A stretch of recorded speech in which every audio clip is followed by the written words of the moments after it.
Another episode of the Lethal Introspection crew. I'm here just with Polycap hmm this time, but that's all we need because Yeah, between the two of us, we got all the cerebral power that we could ever need. So what are we going to talk about today, for Polycap? sure. Thanks for having me over. Yeah, so today we're gonna talk about the Good Omens, right? So it's a show that actually none of us had watched Yep. until about a week ago. So I was super excited to actually get to watch that show because it was not only written by it's based on a book written by Neil Gaiman, Yep.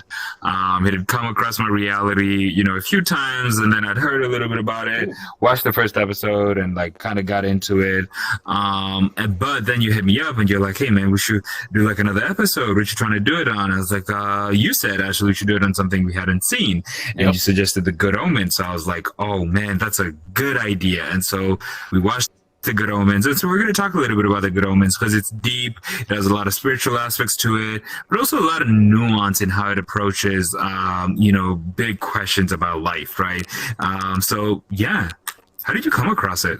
Well, honestly, I just came across it because I'm a big Neil Gaiman fan. Been like it for a good while. Ever since I read the Sandman series, I was just trying to dig up hmm whatever I could about that he had been going on recently, and that was the newest thing that I had seen in relation to him. Um, and yeah, I never had the opportunity to read the books. I mean, just read the Good Omen book. But either way, I mean, that's the kind of thing when you have the kind of reputation that Neil Gaiman has. You just kind of give it forward in relation to being a fan and being like, well, I mean, I know that other stuff he's done has been good, so why not give this one a shot for sure? And I was not disappointed at all. Hmm. Yeah, for sure. Honestly, I think it was really good in their exploration. So maybe I can do the synopsis a bit of it. Also, spoiler alert, Oh, because we're gonna talk about 100%. the show, and so maybe I'll give you like a spoiler Don't list, look. kind of Don't like look a if you little don't bit, want. right? Yeah, Yeah. just close your eyes. Ah, Close your.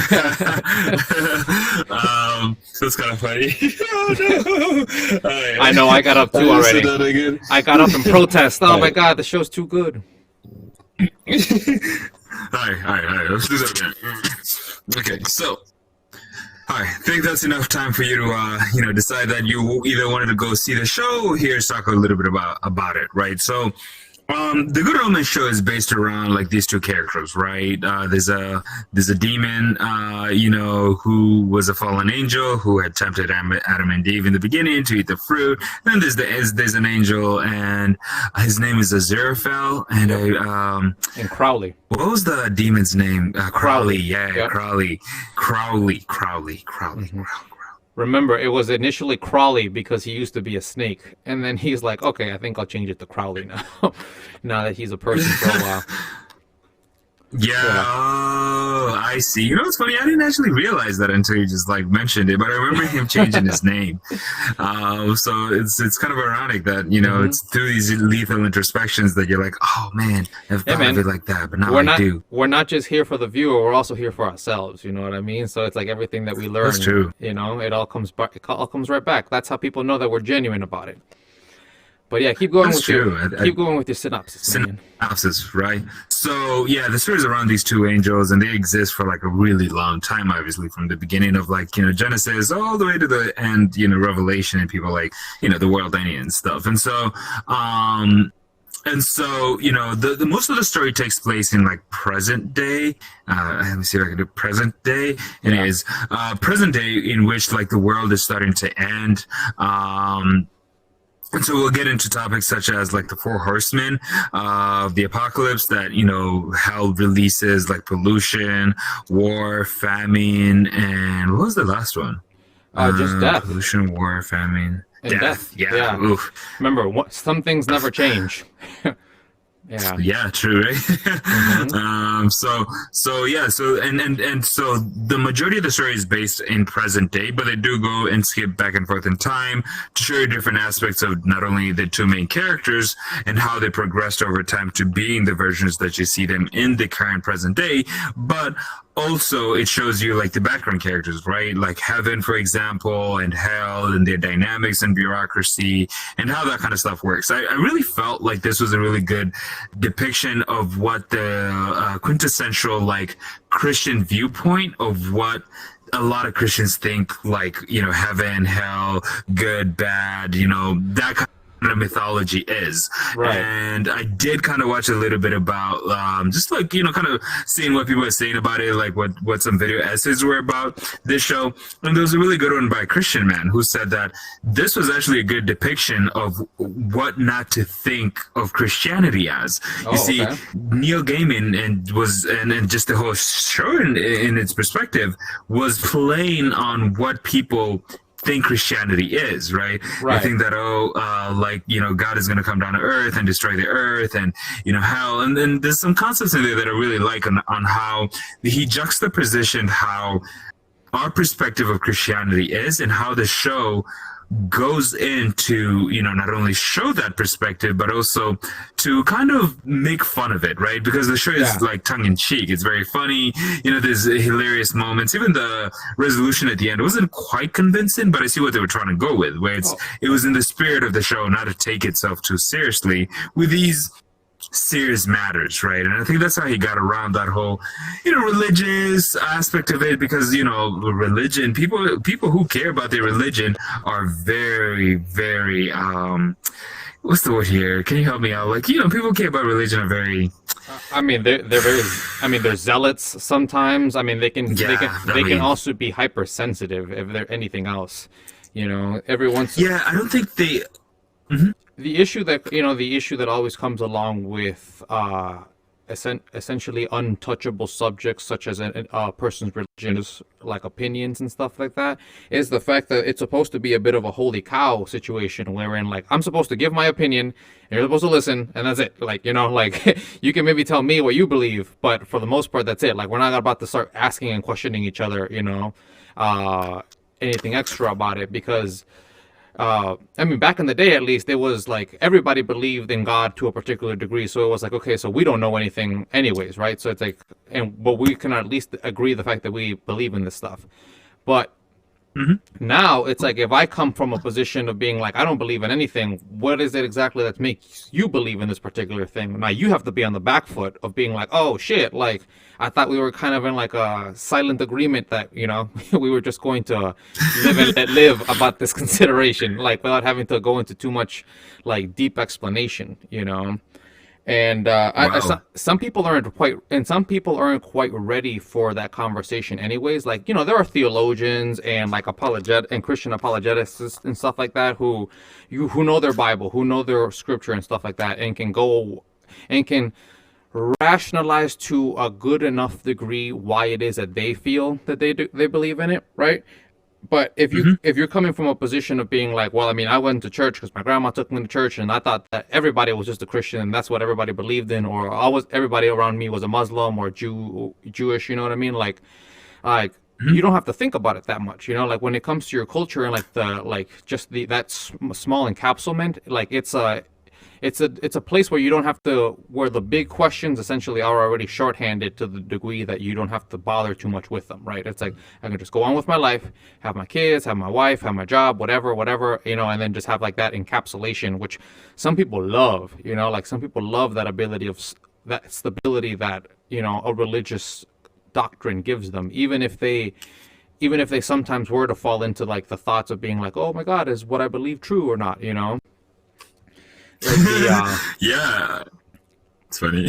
yeah, just the comforting aspect of being like, well, no matter what, no matter like, because you can always fall back on two things, right? It's like I am a human, so my understanding is limited anyways. So I mean, what do I know?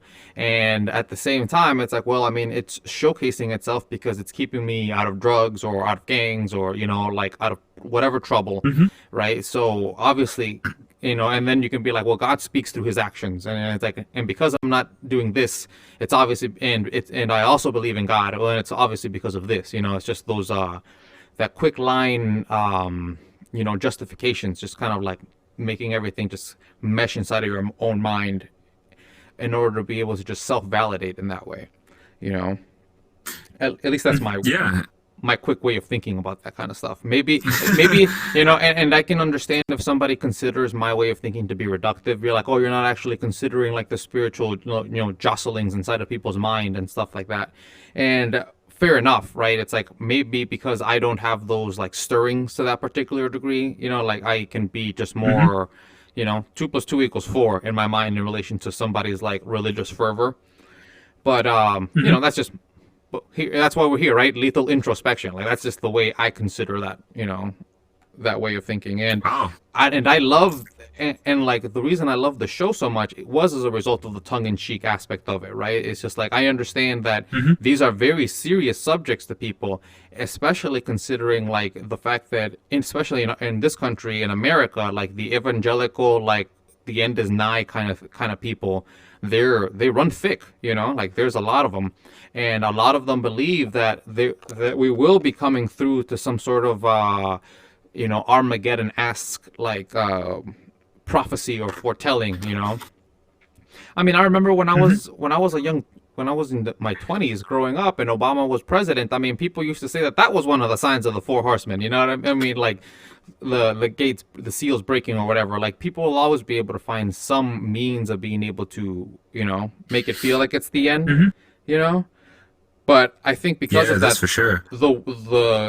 The show was perfect in relation to being like, well, everybody already thinks that way, so why not just set it in modern time and be like, yep, you know what? You're right. It is the end of the world. Oh, man. Yeah, for sure, man. Since it's the lethal introspection, I do have a quick take, like a hot take, honestly. So in reality, for those who don't know, I am a black man. I don't look like this, reality can be an illusion at this point, but I was raised Christian, and my parents put me in a Christian school. I went to, like Christian, and I went to actually a Seventh-day Adventist church, which is a Lutheran version of the Christianity. Anyways, long story short, Christianity has been a huge part of my life, and I think fundamentally Christianity is a really good vehicle for people to learn morality. In Christianity, you learn thou shalt not kill, the 10 Commandments, and all these things. And he provided me a really good base of these, these decisions, kind of a moral compass that I use in my day-to-day life. Right. But for example, their guy is Jesus, right? He's the best guy ever. He came down to earth, died for your sins, blah, blah, blah. And he went to heaven, this place, heaven, and he's building like a better future for you. So once you die, you're gonna go there eventually, right? So I'm with that. But I think it also provides them, as you said, kind of a shorthand way of thinking about these kind of things, where they don't go deeper into it. They don't ask fundamental questions. And I think that's kind of where my disillusionment with Christianity started to come in, when I would ask these questions, such as, why can't I be as good as Jesus or even better, right? You're not supposed to have that kind of thought. You're supposed to only think that, oh, Jesus is the best thing ever. And as much as you're also created by the same God that created him, you are nowhere as special as him. Don't you ever think that. Get those thoughts out of your head, right? Yeah. And so on top of that, I mean, you're already committing mad blasphemy by even considering those thoughts already, right? And if we live in like the past, it's like those kind of that's the kind of thing that gets you a beating for sure. Exactly. It's like, oh, a beating? I'd get burned. I'd have to, the Catholic Church, for example, would torture me and be like, hey, you gotta like take what you said back. Like how much do you believe in what you just said? Are you willing to get tortured for it? Are you willing to die for it? And because we're willing to do it. Right?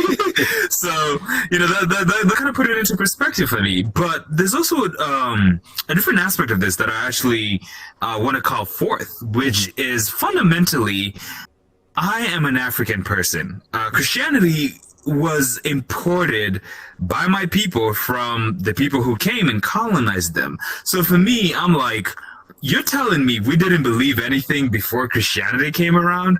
Yep. And if you do say, we may have, I mean, obviously we were around for a long time. We as in, Africans and just black people in general, we must have had our own way of understanding the world from the spiritual aspect of things, since Right. religion is a vehicle to understand the things which are unexplainable. That's why you have faith and belief, these fundamental experiences that a human has to have to be able to dwell on this plane of existence without really having an existential crisis in every single moment that they have. And creation myths, much like the one here in Good Omens, right? It's like your own culture and stuff would also have the different types of creation myths that wouldn't exactly jive with the consideration of Crowley and Aziraphale beginning like a long kind of game and stuff, with each other in relation to like a mistake piling on top of a mistake, like because that's essentially what it feels like. It's like all of human creation and all of like human development and stuff like that just kind of seems to be like just pile like little mix-ups like piling on top of each other continuously, and even God Yeah. even God herself in the show, right? Because God has the voice of a woman in the show, says that she's not playing like she's not playing a random game. Like the game has a purpose. It's just that nobody else knows about it, and it's happening in the dark at the same time. So it's an interesting juxtaposition of in relation to how you were saying like a reimagining of like Christian or just a Judeo-Christian-esque thinking of reimagining of things, of being like, okay, like there's free will over here to the point that even the angels and the demons can have some free will, which is kind of different from a lot of like myths and like even stories and stuff, right? Like they're always static. But in this one, like the angels and the demons are like the ones that create the most waves and stuff. While over here we have the supposedly plan, right? And but we don't know whether the plan is unknowable or if it's like absolute. Like it's a perfect little juxtaposition of like of God's supposed being, right? It's like how exactly is it that we can ever, even through biblical means or prophecy or whatever, ever have a clear picture or understanding of this gigantic godlike beings like plans or desires, and like try to encapsulate it and minimize it even to the degree for angels and demons, right? Because even they're just like, oh, like at the end of the day when it comes to like how things end up panning out. Not to get too far ahead in relation to how we're putting up the episode structure or anything like that. Yeah. No, for sure. I was gonna bring something at the end. How this whole idea about like things ending. We'll get into it because they do play into it. They like maybe we're reading God's plan the wrong way. Maybe because that's what Aziraphale says at the end. But let me finish this thought I was having because Sorry. I get into this thing where I'm like I think religion is really useful. As you said, it's really good shorthand, but it shouldn't be an excuse for you not to think deeply about such subjects. The reason I say that is because I think that it has now become in our day and age kind of a prison of thought that, as you kind of saw, like you're not supposed to think outside a certain way of thinking about it. And the show encapsulates that way of thinking that you're not supposed to think about it and then shows how it's kind of dumb. Yep. Dumb in the sense that dumb because you're not allowing yourself to consider these other possibilities, right? Like, Aziraphale and Crowley were like, maybe the world shouldn't end, like I don't think the God who created it would want to destroy it, and they were going against that, that plan that heaven and hell were like, oh yeah, we got to have our war, we got to destroy everything, we got to kill all humans, and they're like, I don't know, man, like I've been around these humans since the beginning of time. I've seen them grow, and there's good in them just as there is bad in them, and I don't think that it is our place to be like, oh, we're just going to destroy them, and not allow them to have their own choice in this, Right. But for me, it's most important because it shows how the way we perceive Christianity, the way we see the story, the Judeo-Christian, myth, is set that way so that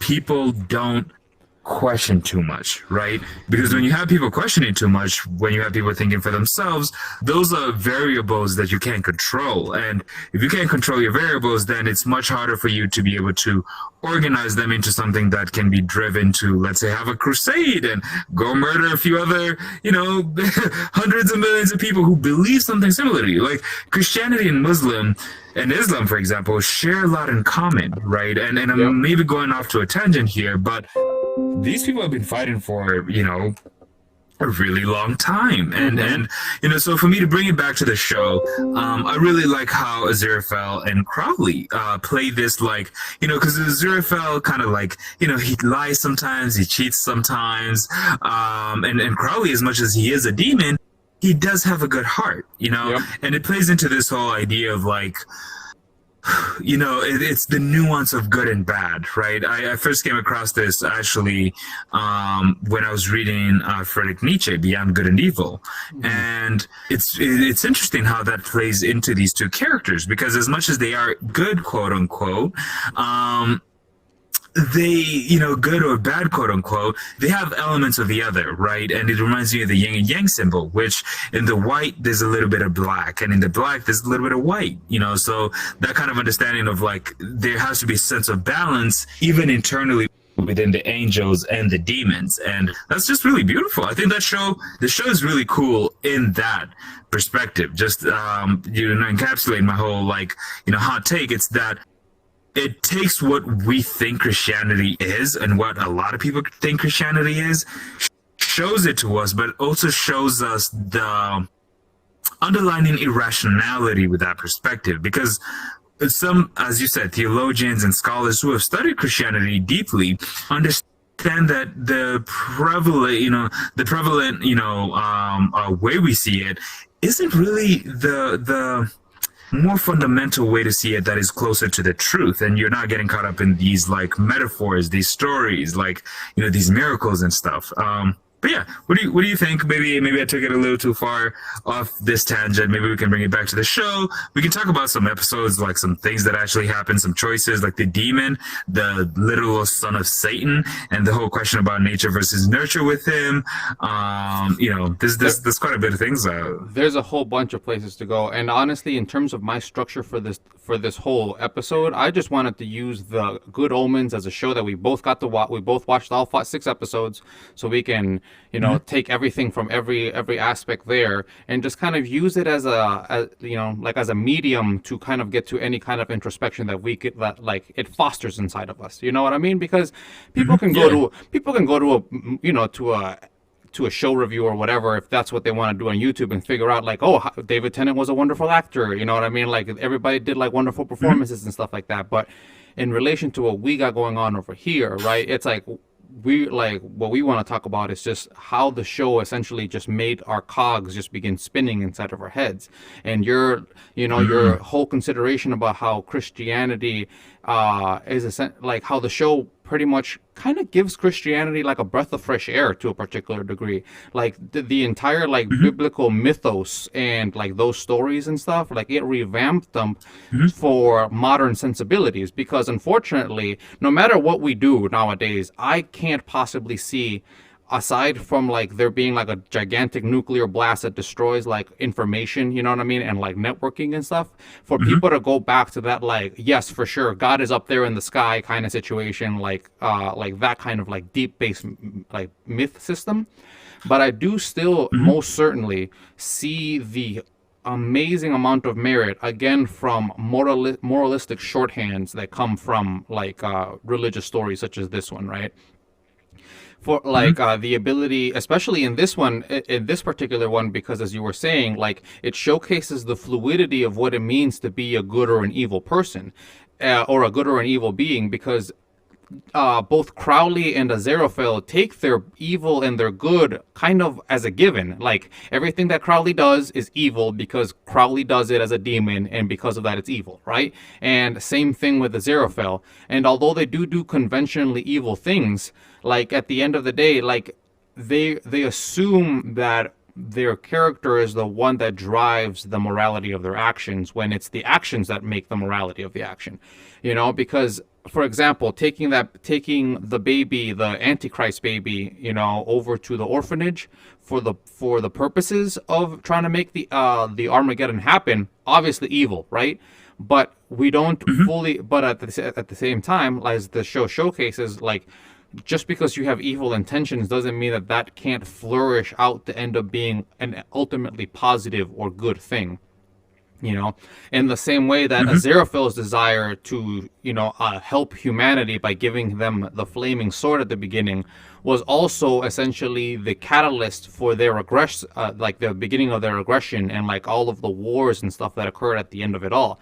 So, but at least I personally wouldn't lay all of the lives that have been lost at war at Aziraphale's feet and being like, what did you do here? Like, what did you, give us all that? Because at the end of the day, we would have died so much sooner without his blessings, right? So it's like there has to be a give and take in relation to the positivity and the negativity of any one action. And the show does a wonderful job of showcasing the fact that in terms of God's plan, right, everybody has something to offer, regardless of whether they're demon or angel or somewhere in between with the humans and stuff and the witches. that they have in the show. Oh, the witches. Yeah. Yeah, that's funny.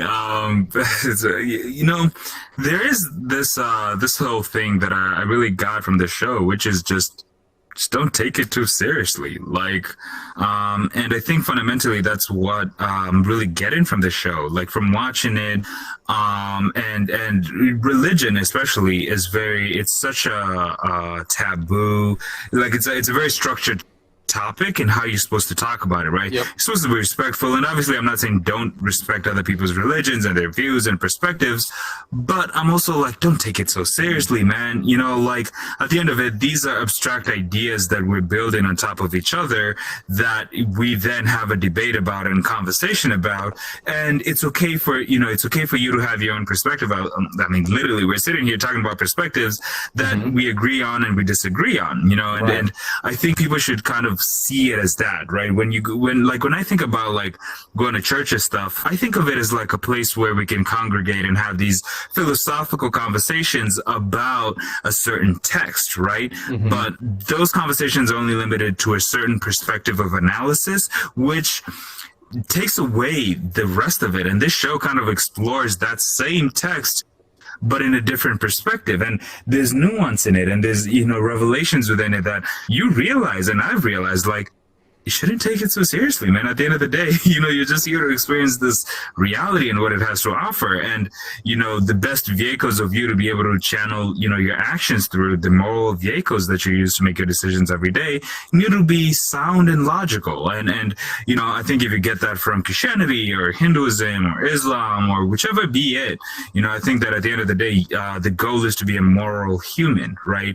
And it always comes down to that. Like, as you kind of said, like, some people make bad evil decisions and they end up good consequences come out of that, and vice versa. Some people make good decisions and bad consequences come out of those. And so there's this kind of natural way to just let it be and understand that you do as you wish, and the consequences of that will be the reality you exist within. So what do you wish to do then? And really, I always kind of felt though that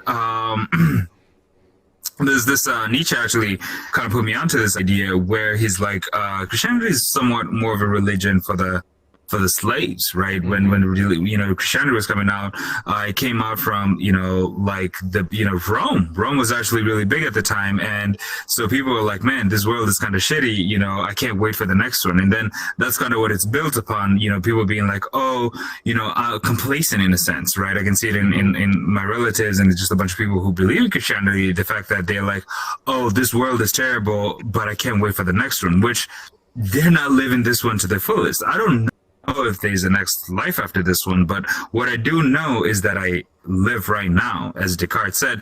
I'm kind of paraphrasing it, but I think so. Therefore, I am. I'm here, so therefore I should live. I don't think really that I should. Another way to put it, a bird in hand is worth two in the bush. So I'm not gonna be like, oh, I can't wait till I live next time, because I want to live right now. There's only now for me to live in, and this show is really beautiful in that, because it made me think about these deep Christian, foundations that my character is built upon, and really analyze them to the point which I'm like, first of all, I was like, damn, I'm over here, worshiping the religion of my conquerors, literally the people who came, took a bunch of black people from Africa, turned them into slaves, murdered millions of us, and then you ended up following their religion. Like, that's ironic. That's so ironic, on so many levels is that ironic that I'm like, wow, like I abandoned my truth and chose to take my master's truth. And I can't even say that to Christians, especially black Christians, because they would burn me, yeah. So hey, I'm glad I can sit here with you and at least talk to you about this, because sure, I think, it's worth it. It's a conversation worth having, and it's some ideas that I really can't express with other people, simply because I think their own cognitive dissonance doesn't allow them to see it as a possibility of reality. Like, Right. I always find it very interesting. Oh no, for sure, man. I'm sorry. I thought that you had finished. Yeah, I'm done.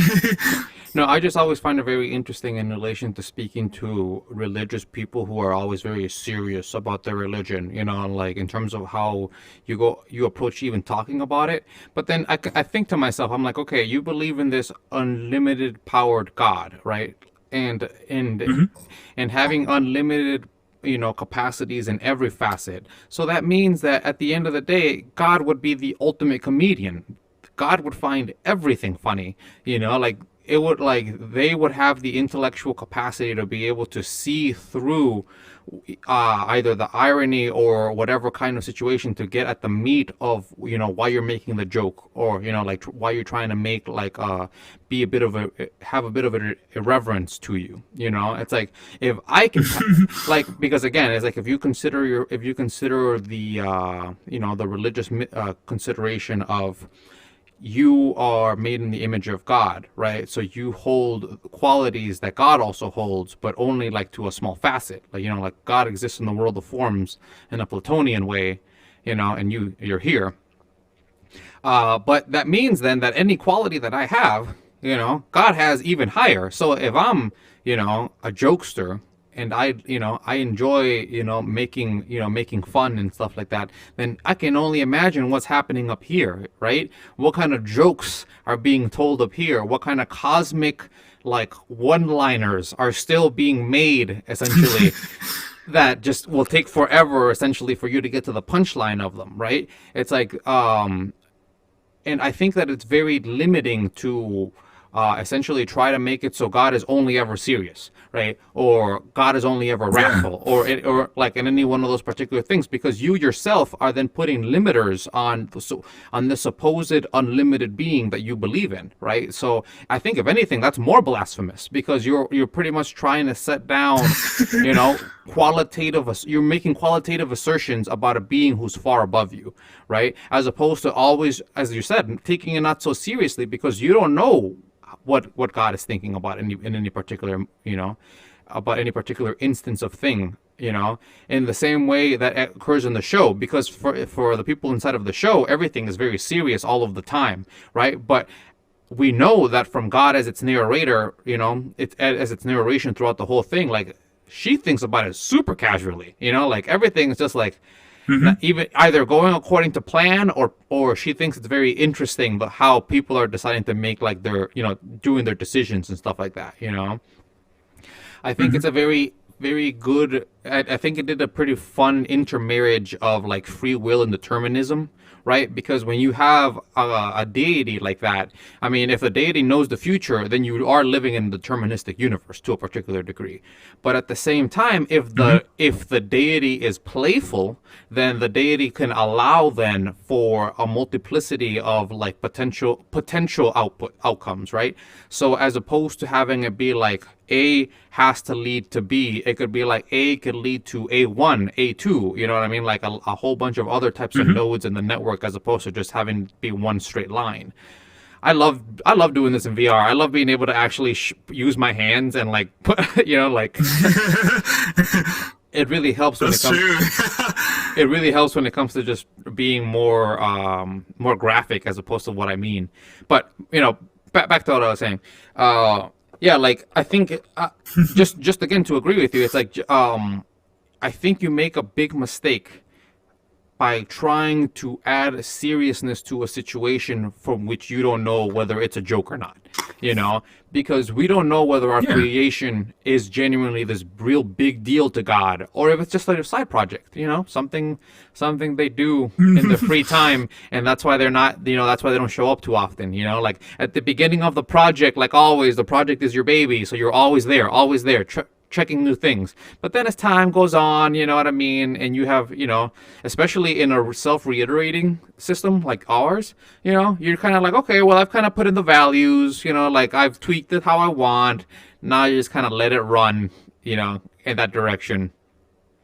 And after a while, I would imagine that you kind of intertwine your integrity with its reiterability. So it's like, okay, well, I mean, shit, I don't want to touch it anymore. Like, I just want to see where it goes now, right? Like, as opposed to, and maybe I'll just gather data from wherever it ends up, no matter what. Like, we don't know the inquisitive angles that, a deity like that could actually be undertaking with our reality. So, as subjects in the whole situation, I think you're right in the sense that we should just take it easy, let it happen to us. Yeah, that's funny you bring it that way. So I was talking to Kevin the other day, and he brought up this like weird thought, and he's like, "So does God celebrate, Satan's birthday? Right. Because God created Satan, and Satan used to be Lucifer, and so does God celebrate his son's birthday? I mean, his son rebelled. His son was, a prodigal son. Satan." Honestly, and so does God celebrate that his birthday? He created him after all, didn't he? And we kind of made this joke in the moment where it was like, oh wait, we shouldn't let the Christians hear this because they're like, oh what? No, you can't put those concepts together. Those concepts stay apart. God is here, almighty, high, and all knowing and all good and all the great things in the world, and Satan is bad. Don't talk about Satan. Satan's No. Satan's in my tummy. Satan's in my tummy. Is over here. So, but you kind of brought up this good point where you're like, in the formless realm and just forms and ideas, God exhibits more of a higher degree of everything that we currently possess. And so if he is, if we do have some good in us, then he has a higher version of that good, right? So he has more good. But also think about it. If we have evil in us, then he has to also exhibit a higher percent of that, because he has a higher percent of everything. And why wouldn't he be malevolent, right? This guy in your book, in the Christian book, flooded the planet and only left. You actually see it in the show where it's Noah and Noah's like, building an ark, and Aziraphale is like, yeah, they're gonna just just wipe everybody out. And Crowley's like, everybody? Yeah. He's like, yeah, it's a new policy they're going for. Except Noah and his family and stuff like that. And what? How is that not evil, right? How can you rationally tell me that somebody wiping out an entire, group of people isn't genocide fundamentally, but also him playing favorites for, these guys are good according to these standards, right? Yeah, Noah will make it, no worries. Right, Noah is the good guy in this one, and I'm like, okay, come on, man. Don't take it so literally. And I think that's really what fundamentally I want to really hit home with this show too. It's that they took it literally, and you see it literally in the show, and it's absurd, right? Right, You're not yeah. supposed to take those kind of things literally. Like, you think the Indians really take literally that, Krishnu and them, came down to earth and had all these battles. Like, they have hundreds of gods over there, Mm-hmm. It's a polytheistic kind of religion. And so, for me, I'm kind of like, okay, and this is actually more exemplified with Adam, right? Adam is Satan's son, Yeah, he's the Antichrist. and right, he's the Antichrist, right? And when he's playing and having fun with his friends, like, things are cool. But when he starts taking it seriously, he actually ends up bringing the end of the world, and for me, though, that's kind of like, maybe I'm taking it a little too far away. Maybe it's weird, but I kind of see that where, like, he had this childish imagination, where, he was raised by these parents who were like normal people, Mm-hmm. typically, right? But, he was able to play with his friends and be cool with them. But when he then started thinking about it in this kind of, typical way, right? He was told he's supposed to be the Antichrist. He heard voices, and so he becomes this, like, malevolent, kind of person, right? He Yeah. took his friends hostage, closed their mouth, and like basically became a dictator and almost started ending the world. And then he realized, he wanted to end the world essentially and recreate it from the beginning. Oh, kind of like somebody who we know.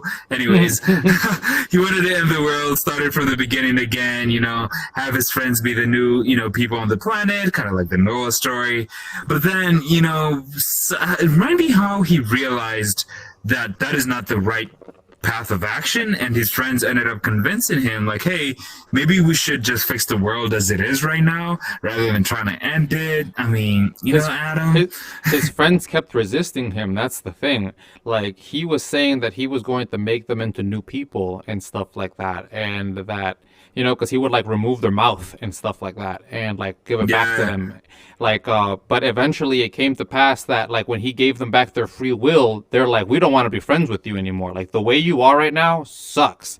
So I think because of Yeah. that, he was essentially given the opportunity again to have his own self epiphany, right? It wasn't like they injected something into his neck and now he's like, better now. Like, it was like, and it was actually one of the biggest foundational aspects of my big thinking about like the nature versus nurture aspect of his being, right? Because as we said, he's the Antichrist by essence. So he is the son of Lucifer slash Satan. So because of that, everything about him is supposed to, from a first principles perspective, be evil. Everything he does is supposed to guide its way over to what is supposed to be the end of the world or Armageddon. But at the same time, we come to see the fact that the environment by which you put somebody in like that can dampen those evil thoughts. I mean, the show still, I think, is smart in the sense that it doesn't try to be like, oh, like all you need is a good parent and like that's and you'll be completely okay. Like, it's entirely understanding in the sense that some people are just born with a particular type of darkness inside of them, let's say. And even if that's the case from like your biological perspective, there are still particular things that, good parenting and having good solid friends who aren't just yes men essentially can do for you. Because imagine if one of those people, imagine if one of his friends was like less brave than they were, right? Like if one of them was just like, yes Adam, we will do whatever you want, like yeah, I'll play with you whenever you want, like that would have just kind of Yeah. that would have just kept adding fuel to his fire. But because none of them, even the meek one with the glasses, was willing to like, to do that. Go for that. Yeah, Yeah. exactly. It showcased to him the fact that as long as people aren't dolls, like they can still say no to you, So, and Yeah. and at the end of the day, because he's a child, the last thing that he wanted was to be alone.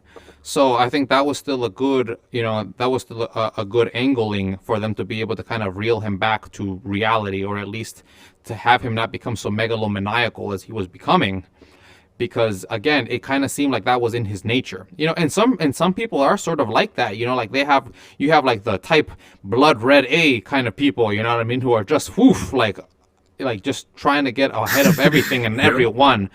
But at the same time, it is through socialization and everybody else around them that you can keep those people from becoming more essentially social and psychopathic, you know? Hmm. So, and Yeah, I think for sure. I think the show really did a wonderful job of that with Adam, of not trying to just throw their line in one way or another. Just again, like everything else in the show, like just showing like an intermeshing of like ideas and how your nature and your nurture actually intertwine to make the whole person that is you. Mm-hmm. Yeah, wow. I think that's really amazing. I didn't realize that. Because you see, the whole Adam character, it's beautiful how you put it, right? It's I think it's a balance, right? It's between not just, and not just the environment that person is in, but also the internal, like, reality model that they might possess, right? And the Mm-hmm. people who help reinforce that internal reality model in their environment, right? So there's this kind of like beautiful dance going on between the environment and the internal model that person has of the environment, and how that environment, molds that internal, model of the environment into what they think they should make the decisions of. That's really abstract. Let me bring it back to a more concrete layer. It's really interesting how, you know his friend played a really good role in that. Mm-hmm. And because the way you kind of pointed it out actually was that his friends weren't dolls, right? They were willing to Yep. think for themselves. They were willing to actually come to their own conclusions. Like, look at him. We don't want to play that shit. If they were just like, yes people who were just kind of like, oh, Adam is the greatest person ever. He knows what's right or wrong. He comes up with the best games forever. We're gonna follow him no matter what. Then, the world would have ended. Honestly, Mm-hmm. right? Because they would have just, he would have been like, okay, oh, you guys are down for it? Let's just end the world. Let's do this all over again. Yep. But the fact that they were able to think for themselves, stand up for what they believe is right. Now, we don't know if they were right as kids, right? We don't know that if, the hell and heaven won't try to fight again. But the fact that they stood up for what they thought was right saved a lot of people's lives, right? Yep. And I In the think moment. that brings it in the moment, right? Yep. But this brings back to the idea that think for yourself, man. Like, ask questions, don't be afraid. If somebody tells you, and I've been trying to tell this to like my little brother and my little sister, it's that you gotta think for yourself. If you offload your thought process into somebody else, that you're giving up your freedom. And freedom is fundamental to being human. It's fundamental to the human experience. And Not only that, but someone will take it. If you are willing to forego your capacity to be able to make up your own mind and free will to a particular degree, there are most certainly jackals out there that will be willing to pounce on your willingness to be able to forego that. So I'm really glad you're telling them that. yeah, yeah, and trust me, it's hard. It's hard to it's hard to show these abstract concepts to and I think that's really why there's a beauty in being able to raise a human right, Mm-hmm. and a lot of people don't really understand that. They don't understand that the responsibility of raising a person right is enormous. And as much as biologically we are programmed to have kids, it's we live in a day and age in which we exist in a complex social structure that if you don't raise your kid right, that they will end up harming a lot more people, and they'll even end up harming themselves and you in return, right? Think Mm-hmm. about it. If I don't raise my son or daughter right, not only will I be disappointed and the community will look at me wrong, but they'll give me a lot of stress, which will give me bodily harm, mentally harm, and even emotional harm, right? Because I'd be worried about them, I'd be crying about them, and there's so many layers of things that could go wrong if you don't raise a human right, but there's also so much more that could be done that's good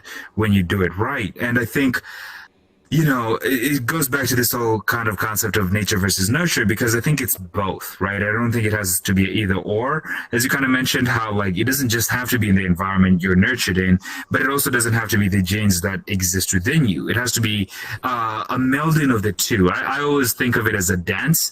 Whenever I think of these two things, concepts such as like good or evil, black or white, really the beauty of it comes from the dance between these extremes, right? It's between these extremes that you have this experience of them melting into each other and becoming this like beautiful kind of like thing that goes like this. Yeah, oh, Yeah. that's cool. I'm in VR and Yeah. I can do that.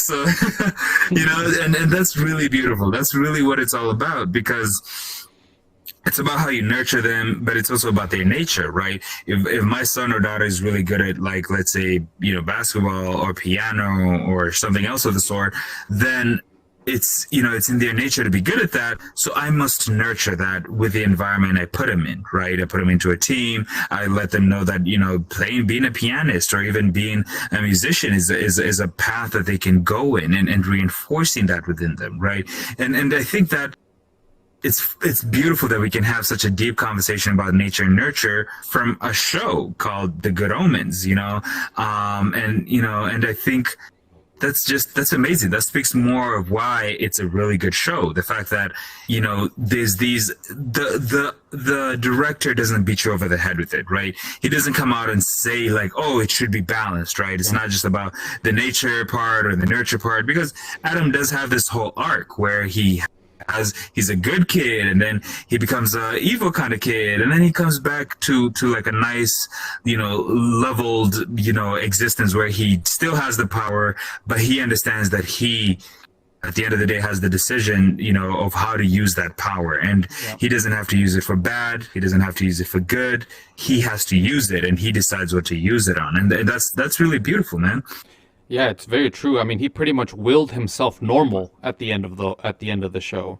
He showcased, and I thought it was also really beautiful at how at the very end, when Lucifer was coming to essentially chastise him for what he was doing, he used the last of his power to tell him off, in the sense that it's like, like, you don't get to just be a father, like you were, to add to your point about how important it is to raise somebody, right? It's like, you don't get to just be a father at the very end, when like it's time to, reap the reward, or like when it's time, or only when it's time to yell at somebody. You know what I mean? You have to be there for every single stepping stone and milestone to even be able to actually have enough respect from the other person to even have them take you seriously when you're trying to reprimand them, right? Because when Lucifer appeared in that gigantic majesty that was the end of, like, gigantic demon creature, right?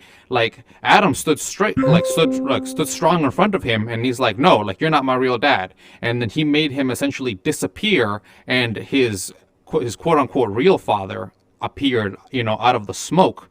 And that guy, even though he's a normal human with no superpowers, no nothing, he was able to just tell him right away, like, no, you're grounded. You know what I mean? Like, what you did. I can't quite explain it, but you know what you did, Right. That's funny. Yeah, but at the same time, even though Adam does have like these cosmic powers, like, that guy has been there, right? He's earned essentially his position and post to be able to tell him like, no, like this isn't right and stuff like that. Which I thought was like, again, the director not beating it over your head, but how essentially, like, there are particular features of parenting that you can only ever have if you're actually there for them, right? Like, for example, if, say, Lucifer would have taken an active approach in raising Adam, you know what I mean? Like, maybe spoke to him every couple months, being like, you're my son, you will come to have these powers and stuff. Yeah. Kind of groom him. Like, maybe then at that point it would have been a much harder, because at that point Adam would have been like, yeah, I'm the son of Lucifer. Like, I'm destined for all these great things. But because of the fact that he never bothered to do that, all he ever wanted was just the results. Like, the apparatus that he was trying to get them out of Adam, ended up showcasing like pretty much just short circuiting on him, because like, I'm not a robot. Sorry, bud. Like, if you want a robot to be the Antichrist, send a robot next time, because if you're going to send a flesh and blood individual, there needs to be a particular amount of give and take in that kind of way. And yeah, it's amazing how the show pretty much goes about like intertwining all of those like morals in a very subtle, quiet way, being funny. You know what I mean? It's essentially like the perfect like biblical lecture essentially, right? Like it uses all of the same themes. It gives the reverence to God, you know what I mean, and all of these things. The devil loses at the end, but he doesn't lose because of the first principle situation. He loses because of the fact that he was negligent in trying to take care of both his son and his plan altogether. You know, everybody was assuming that because there's this plan, you know, that everything's just going to work out, you know, which I thought was very unfortunate, because when you think about Lucifer, right, what's the one thing that he did? He rebelled against God, right? Like he is supposedly like essentially the spirit of rebellion made incarnate. So I thought that it was kind of weak and unfortunate. If there's I guess a con to the show that I personally felt as I was watching it, was that I would have actually thought that Lucifer would have been proud of Adam for defying him in the same way that Lucifer defied his father mother in God. You know, it's like, because essentially that goes to showcase the fact that Lucifer's way of thinking is actually much more powerful than what God was actively asking to begin with, which was like full obedience, which ironically enough is what Lucifer was asking of his son at the end of the day. You know, like That's clever. yeah. Yeah. And actually, if we want to kind of tie that into, like, say, like Greek mythology, which we've been watching here at home a lot of, you know, like Cronus, the god of Zeus, eats his children until he eventually is deposed by Zeus, and but he doesn't see the irony in that when again Zeus also gets a prophecy saying that his son will depose him, and it ends up being that like he also starts trying to like essentially like circumvent prophecy and destiny to a particular degree, and then you end up with Athena, you know, the goddess of wisdom, who comes out of the major god's head and showcases the fact that you can't really like go around, you know, those kind of thoughts. I mean, like those, like those prophecies and considerations. You know, like every high-powered individual essentially never sees the irony of their own demise, and I thought that was very cool. Damn, that's really beautiful. Actually, I'll definitely keep that in mind. Every powerful individual doesn't see the seeds of their own demise planted within their. There's this kind of thing where they say ultimate power corrupts ultimately, but I think it's that it that self-aggrandizing perspective, because you have all this power, so you're like, oh, I am ultimately great. That perspective blinds you from your own limitations, your own weakness, right? Your own inability to really know it all. And I think in those situations, it's easy to forget that you're human, that you have limits, that even you're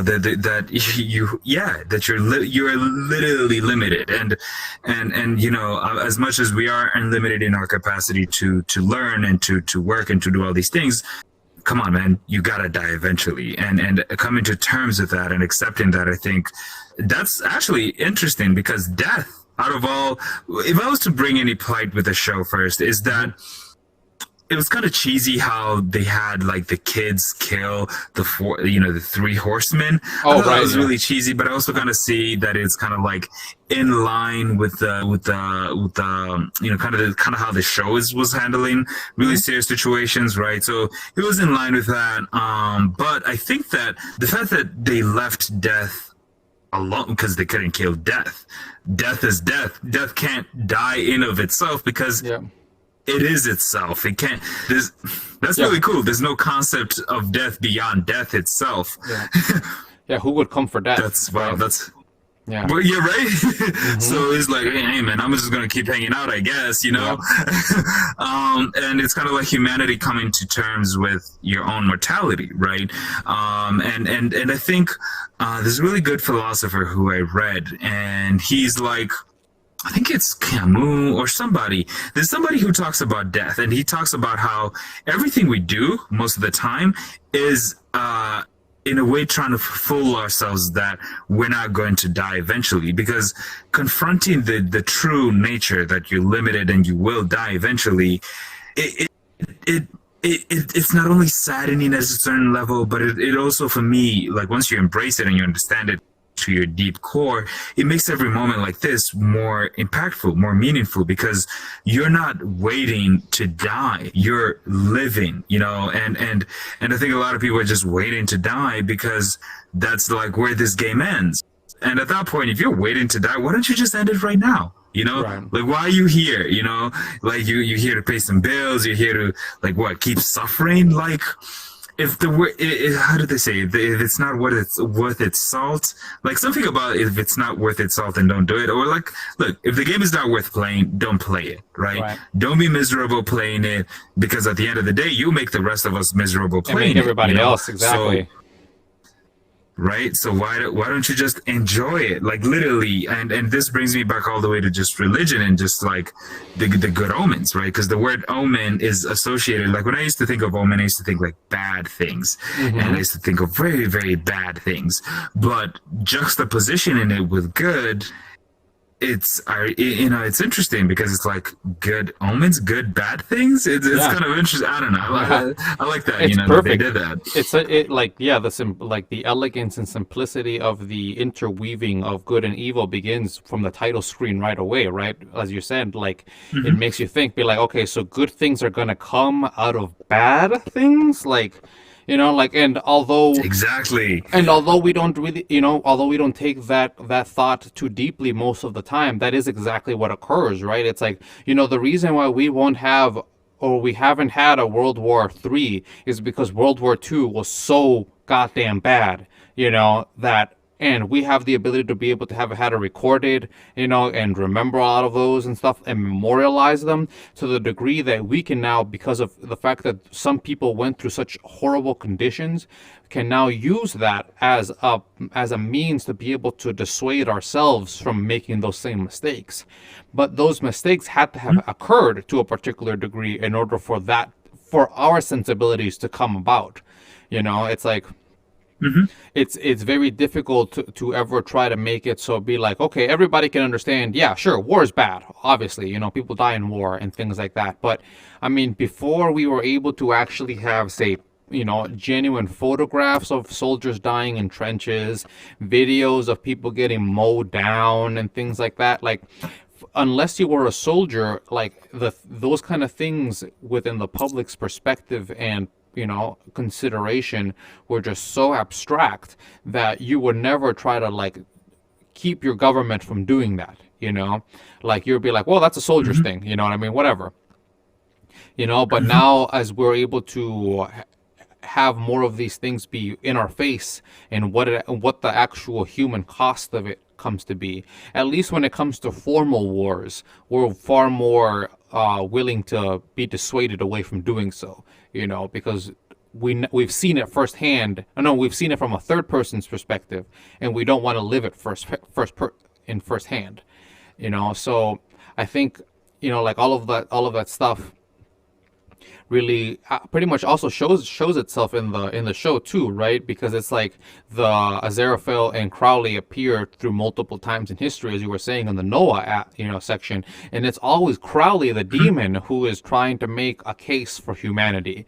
Like, he's always the one that's trying to be like, okay, well, yeah, but they're interesting people. Like, don't you like their food? Don't you like, you know, the things that they have going on? Like, even though you could say that humans come from a evil place from first principles because they defied God and began the concept of sin, you know, hasn't good things come out of their omen, out of the omen of their incoming, you know what I mean? It's like all of these things just kind of stack together in such a beautiful, beautiful way, which is why I really wanted us to have this conversation, because I knew that if Neil Gaiman has to do with it, and if it's about like a juxtaposition of good and evil, it was something that we could talk about, you know. Oh, hell yeah. Thanks for hitting me up and actually letting me know about it. Because, you know, I will say that to add on to your point about you know, in my disillusionment with Christianity, I started searching for more, right? So now I'm more into Zen, because they don't have like doctrine or rituals. Literally, Zen is just about, like, you know, just exist. Like, you're a human being. You're not a, you know, human becoming or a human you're a human being. You're being right now. I am a Yep. being that is, Anyways, in the beginning though, they talk about how the Garden of Eden was perfect. Humans, da da da. But there was a different perspective I came across, which is, it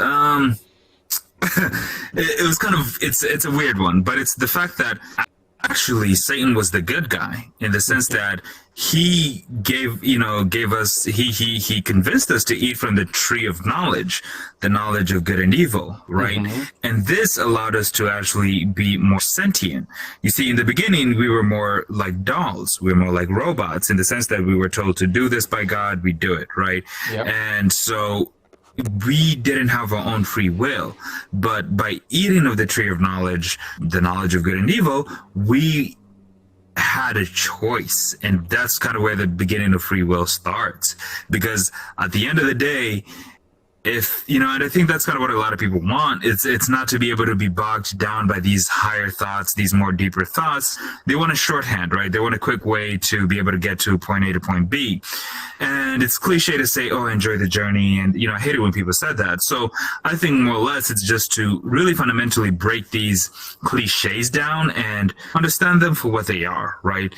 Experience the moment, enjoy what's within the moment, good or bad. Like fundamentally when I'm at the gym, it's painful, right? It's painful to push all those weights up.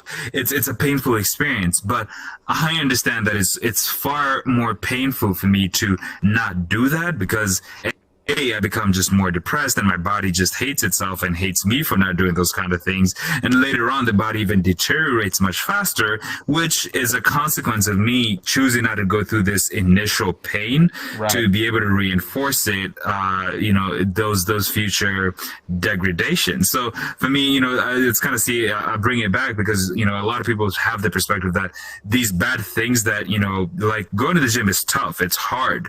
It's not easy at all. And I always leave that place. I'm like, God damn it, I gotta go here tomorrow again.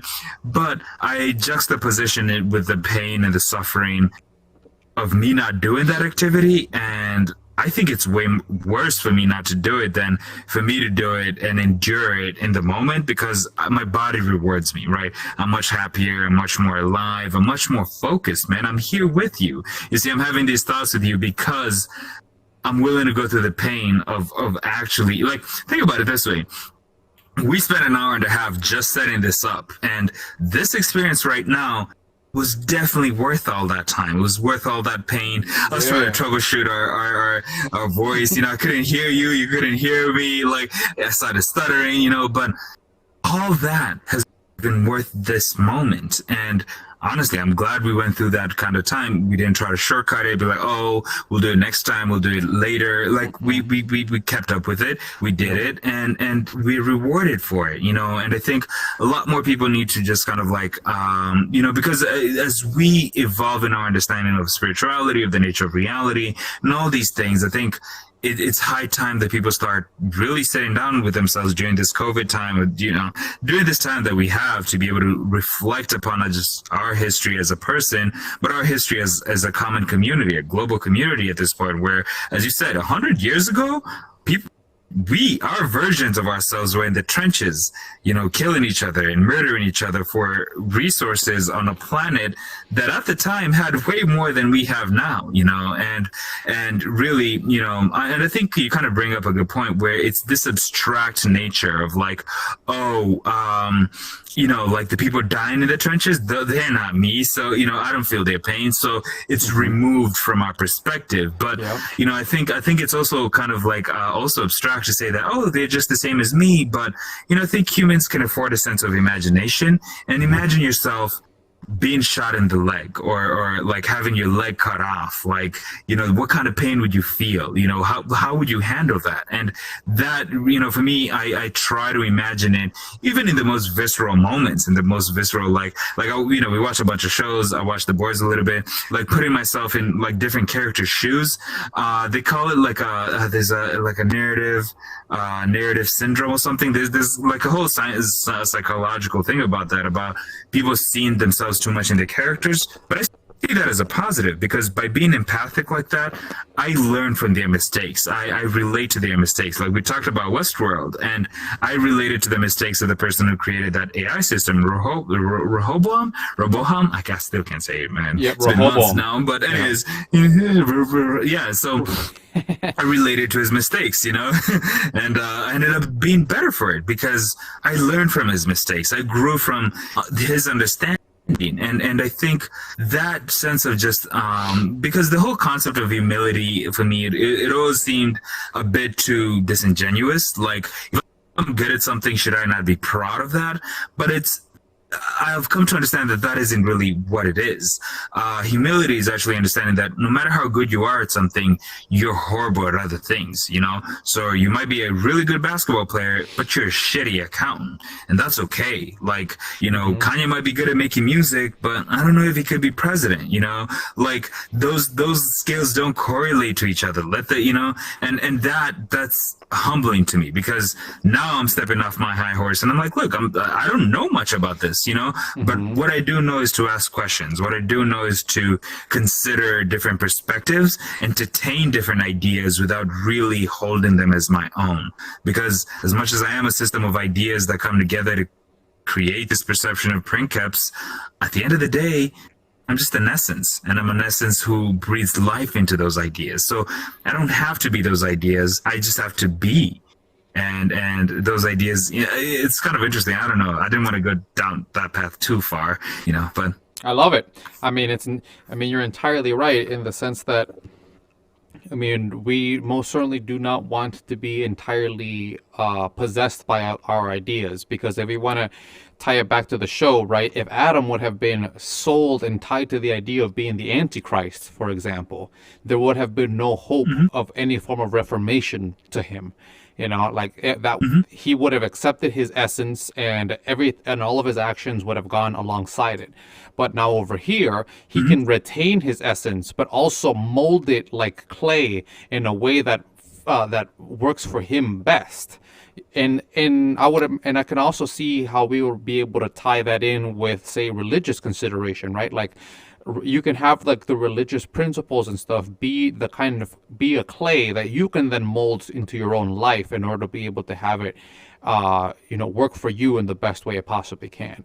And I hmm know that that kind of thing can seem like backwards to people who are religious minded, because to them they're like, well, you're not, I mean, like, the religion isn't supposed to be working for you, you're supposed to be working for the religion, like you work for God essentially, you know. hmm But then at the same time, I think about it and I'm like, why would God need workers? Why would God need helpers? Why would God need servants? Like, again, you're setting up all of these limiters and conditions on what is supposedly an unlimited being. So if we're considering it from that angle, if anything, God would always be asking, what do you need? And how do you go about, how can I go about giving it to you in the way that I know how. And let's imagine, for real, there is a God, right? But they're entirely hmm silent in the way that they go about giving you what you desire.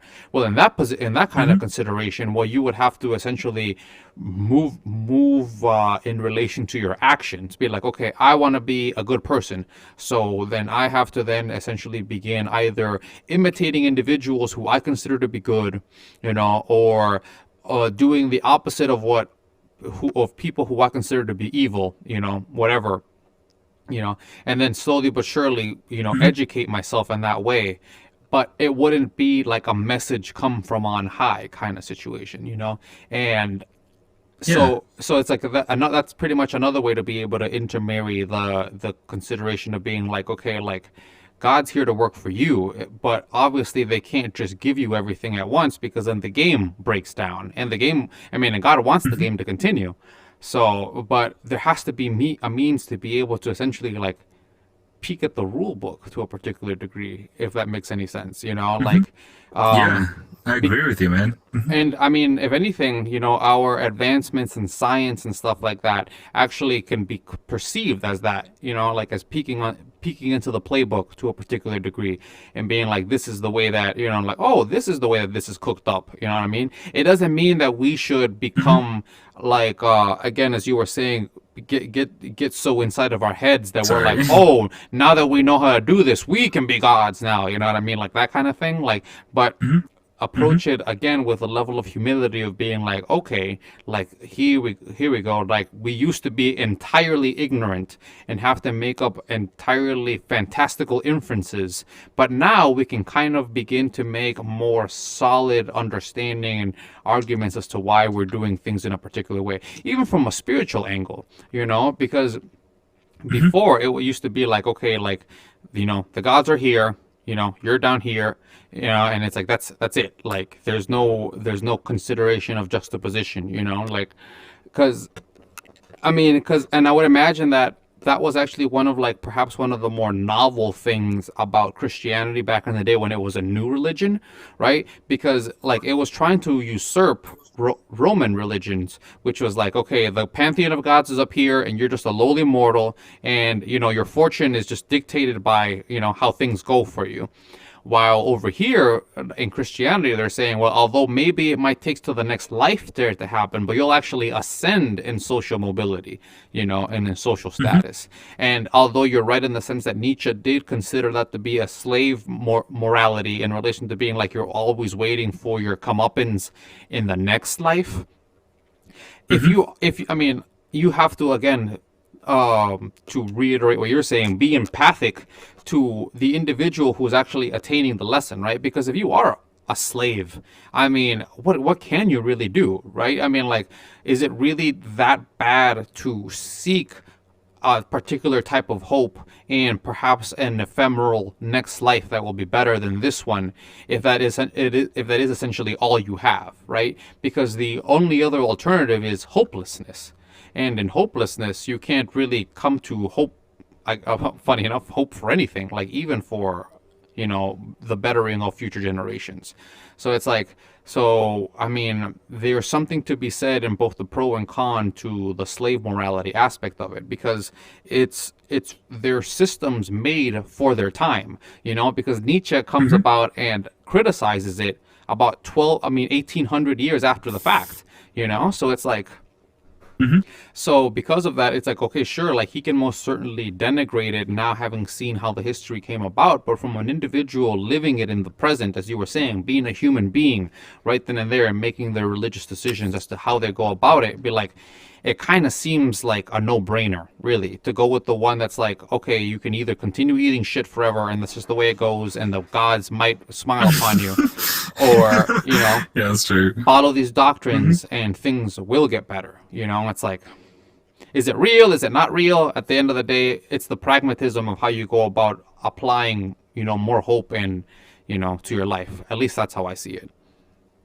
Yeah, no, that's definitely on point, and that's kind of why I was like, I had to find like some way not to cut you off, but show like damn, like that's sick, I agree with you on all those aspects on so many levels, because it is true, and that sense of having empathy to be able to be like, damn, if I was a slave and like, I had to pick between one or the other, like one is like, look, you're gonna eat shit forever, and the other one is like, oh well, you're gonna eat shit right now, but you just gonna eat that steak after this. Just do these things, just do these things right. And I also think that you're definitely right on the perspective that this actually is interesting because it is like that.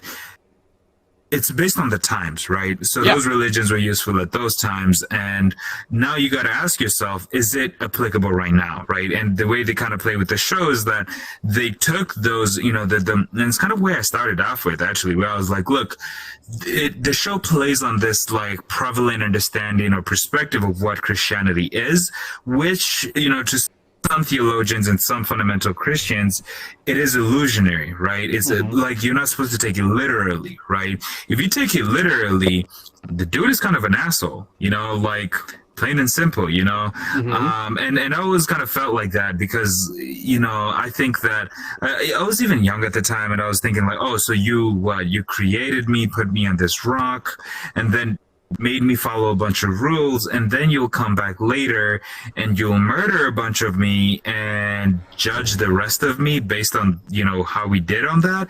Like, that seemed very, it didn't seem right, fundamentally at a certain perspective for me didn't.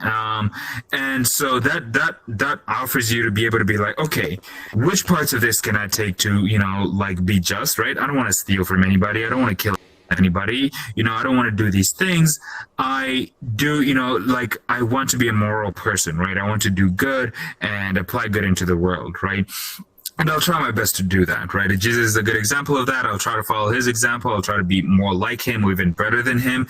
It shouldn't be illegal for me to try to be better than Jesus. I mean, holy like, think about it. If I'm better than, if I'm just as good as Jesus or even better in the actions that I'm able to do, then the world is better off. I mean, obviously people used his name and people used him to be able to, murder a bunch of people over a long period of time.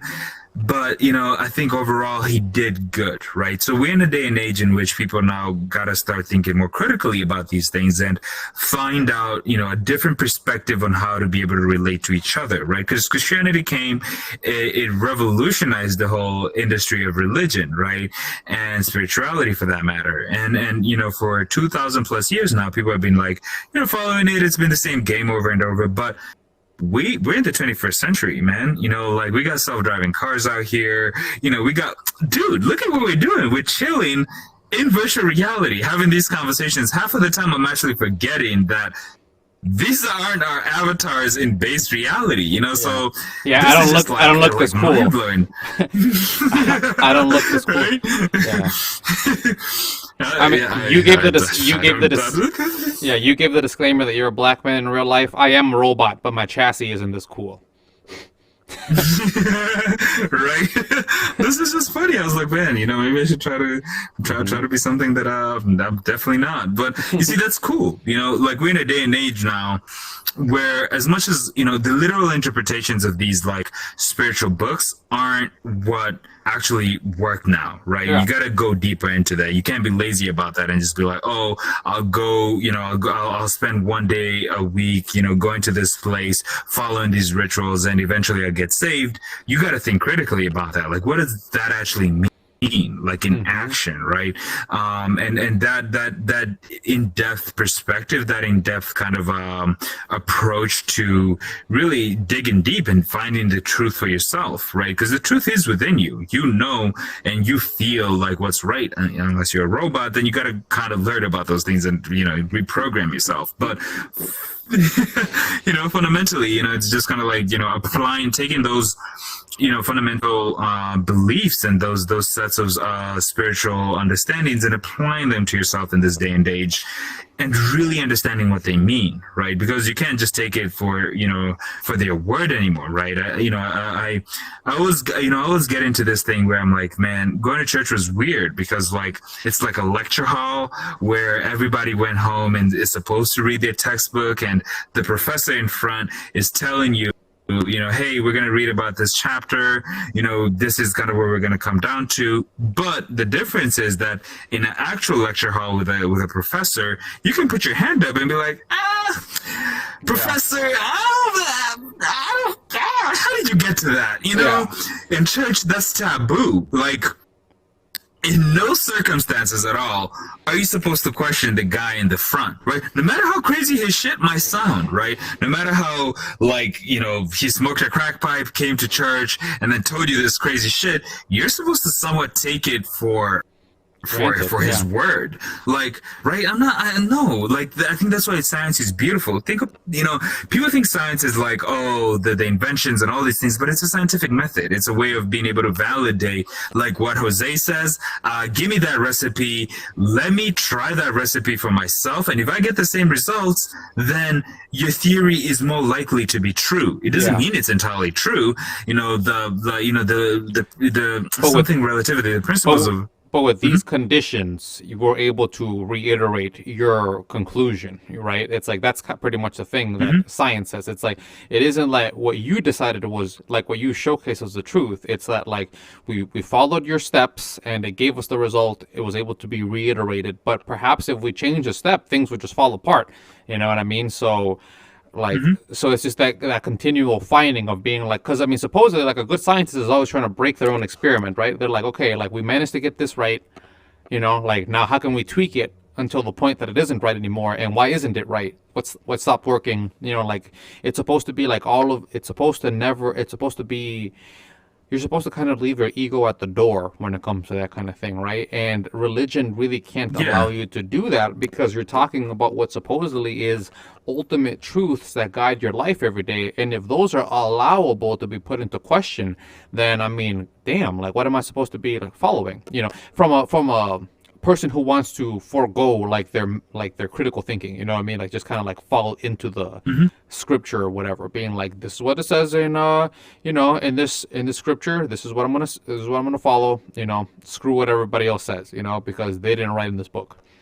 And it's just very limiting. Yeah, it's ironic though, because when I do get to a point where like you know, I get into debates with people and especially religious people simply because and especially Africans simply because I'm like, look, you're following a religion here that your ancestors like 3-4 generations ago didn't even know about, right? Like let's say 5 generations ago, right? If I was to be generous, maybe 6. So like look, 10 generations ago, I know your people didn't know about this shit, so they had their own shit. And like, you know, and I would, you know, I'd kind of like go through this logical step, and if they are willing to entertain these ideas, we get to a point where they're like, okay, if this religion is, you know, if it's not, you know, if this isn't what I should follow, then what should I follow, right? So they kind of get into this kind of like, they fall back into it because it's the only thing that they know. Yeah, and exactly. that's, you know, it's good that they're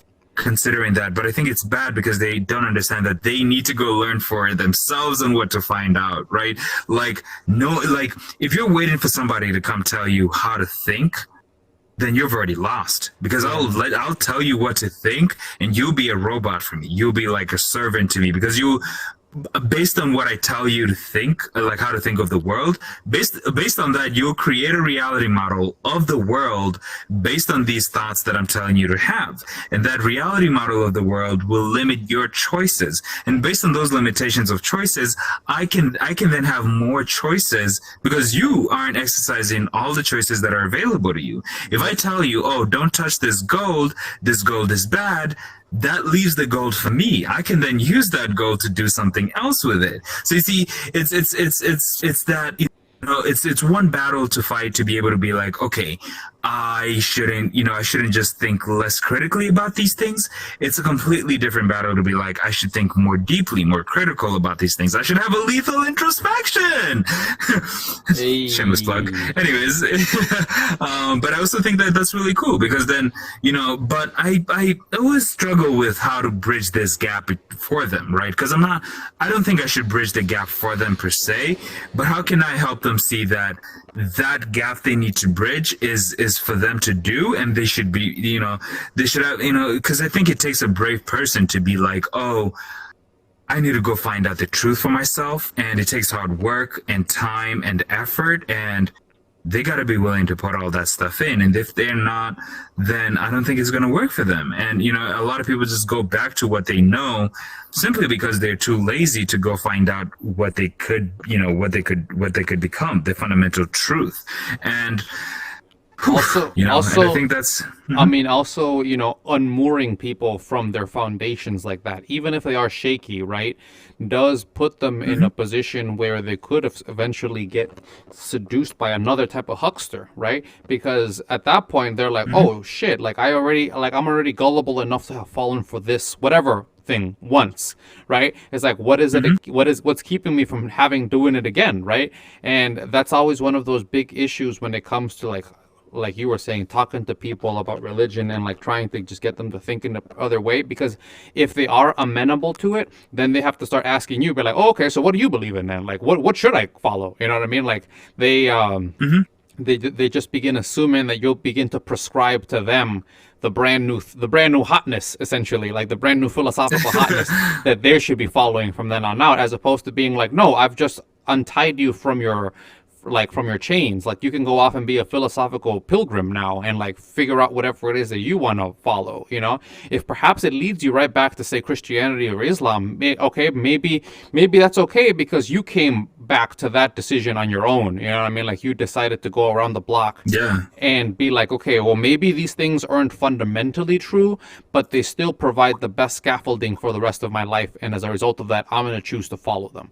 That's, at least there's a particular amount of a personal integrity to that, consideration, or just as opposed to just being like, well, that's what my grandma tells me to follow, that's what my mom tells me to follow, and I don't want to be angry at both of them, so I'm just not gonna talk about it. I'm just gonna continue doing my thing, following this.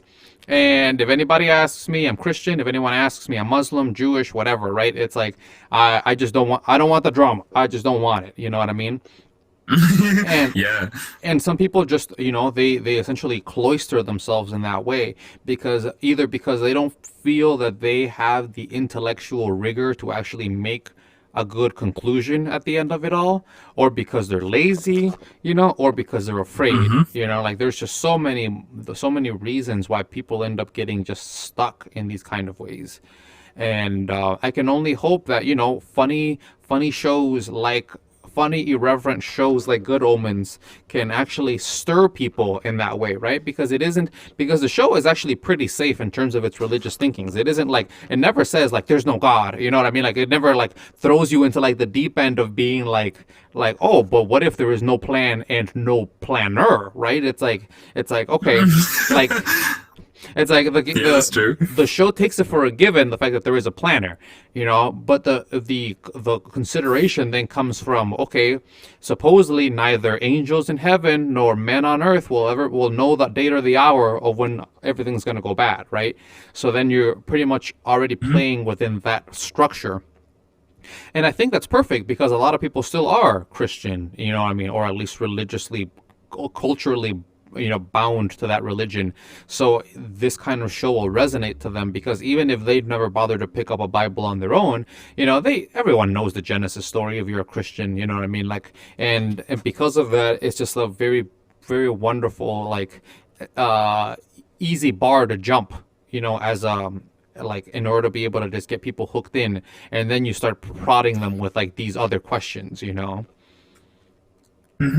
Yeah, no, that makes a lot of sense too, because it is a pretty safe show. Honestly, I like how it melds, like I like how you point out that it didn't come out and say, oh, don't do this or don't do that, like, oh, this is totally bullshit, this is also bullshit. Like, it's a safer option. And that's kind of why I think, for me, the way I went about it was just kind of like, first I threw the book out. I was like, okay, I gotta go find this thing out for myself, and it wasn't even like a moment per se.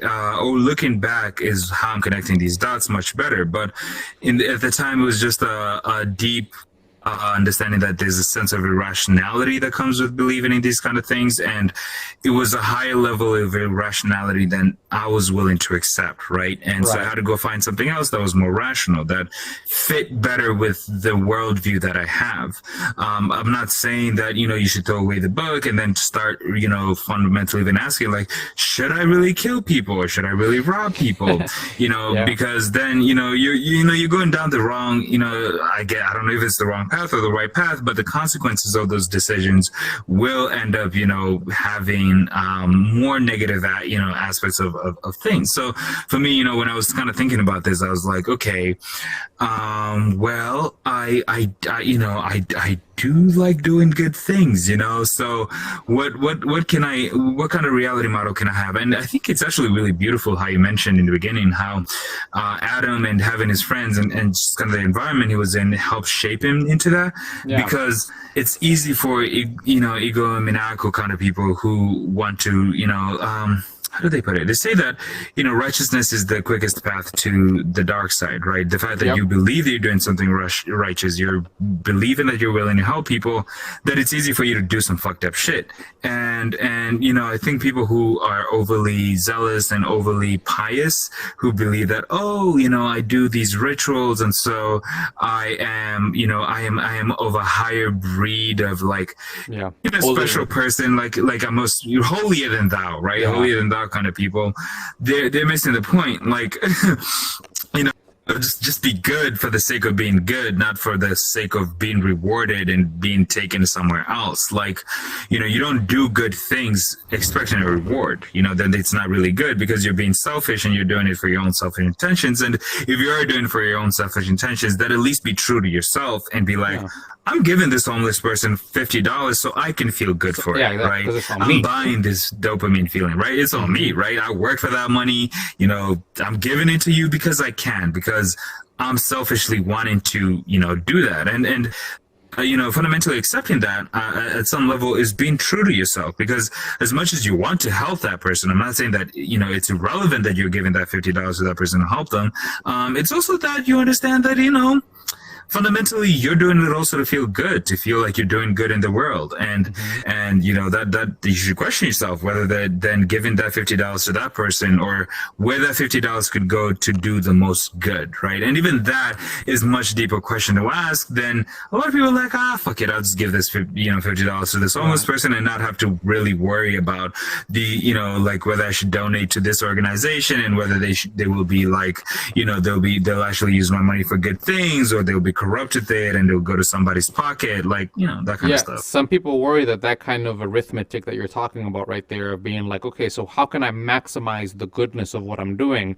It essentially rots the good intention in at the core of the situation, because you're essentially trying to become a logistician to goodness, essentially, as opposed to just allowing a good intention to flow out of you naturally, and then hope that perhaps that just becomes a habit. Like you begin by giving it to the homeless person, and then eventually it graduates to then you doing it in a formal way at the at a homeless shelter, as opposed to you like keeping yourself from even giving it to the homeless man, because you're like, okay, so should I hold this until I get to a homeless shelter and then I should give it to them, like that kind of thing, like allowing yourself to essentially like fall into your goodness, as opposed to becoming an automaton of goodness to a particular degree, but yeah, that's neither here nor there. I just thought it was kind of interesting, like how you're right in the sense that a lot of us do that, of being like, okay, are they just going to use it for drugs? Are they just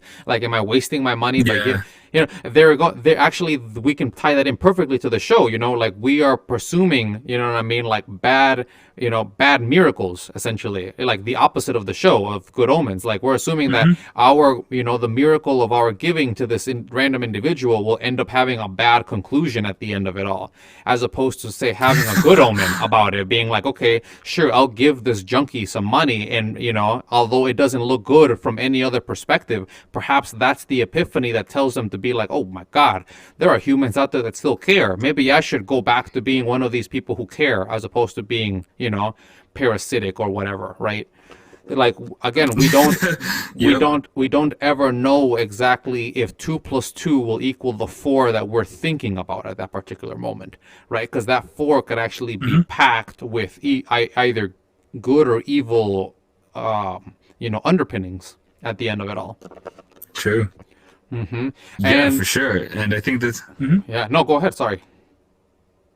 I don't really think I had anything. I think I was going to agree with you on that and be like, man, that's true. Actually, it's kind of funny that I didn't think about it, how that like arithmetic of being like, oh, is this really going to be like worth it at the end, doing all that? Because there's a certain point in which I realized just that there's some things that are beyond just not beyond logic, but breaking them down logically isn't really like, it doesn't really there's a point in which going through the logical steps of breaking something down logically doesn't yield the right, how do they put it? So when they do this like experiment to be able to generate energy from a fusion, they always talk about it in terms of like the energy we're putting into it isn't worth the energy we're getting out of it. And Right. there's a certain point in which logic is the same kind of equation where the amount of logic you put into a certain situation or a certain kind of like certain situation doesn't yield the appropriate benefits from it, right? So basically, I'm saying that there's some points in which logic isn't useful. Like it's just not worth going through. And in those points, it's just okay for you to just have faith and believe and just say like, hey, I'm going to give this homeless person $50. I understand that I'm doing it for myself, but I'm also doing it for him. I hope he does, something good with it. And that's it.